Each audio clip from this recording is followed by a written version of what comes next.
Մենք դիմել ենք իրավապահ մարմիններին, որպեսզի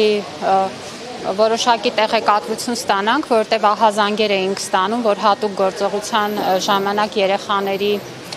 իրավունքների եւ լավագույն շահի տեսանկյունից խնդրահարույց իրավիճակ է ստեղծվել։ Հիմա սպասում ենք իրավապահների արձագանքին, որպեսզի հասկանանք ամբողջական տեղեկատվությունը եւ դրանից ելնելով նաեւ Ես իհարկե խոսել եմ իրավապահ մարմինների իմ գործընկերների հետ եւ առաջարկել եմ, որպեսզի միասին հասկանանք ընթացակարգերի տեսանկյունից եւ մեր անհրաժեշտ աջակցությունն ու խորհրդատվությունն էլ տանք, թե երեխաների ներկայությամբ ինչպես պետք է իրականացվեն որոշ գործողություններ, որպեսզի դրանք նաեւ իհարկե մենք բոլորս հասկանում ենք, որ առաջին հերթին այստեղ իրավապահ մարմինները պետք է կարողանան գործել, որտեղ այն մեղադրանքը, որը առաջադրվում է,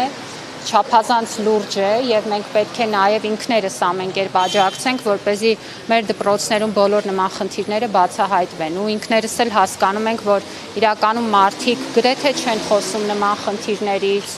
երբեմն խոսում են, բայց մնում են չլսված եւ հետեւաբար որպես կրթության, գիտության, մշակույթի եւ սպորտի նախարարություն մենք առանձնահատուկ կարեւորություն ենք տալիս, որ մեր դպրոցներում նմանատիպ բոլոր իրավիճակները առաջին հերթին կանխարգելվեն, բայց եթե դրանք կան, ապա բացահայտվեն եւ միջև վերջ այդ իմաստով օրենքի տեսանկյունից անհրաժեշտ քայլերը արվեն։ Բայց սա չի նշանակում, որ երեխաների միջավայրում չպետք է հաշվի առնենք, ինչպես է պետք կազմակերպել օրինակ անհրաժեշտ որևէ գործողություն։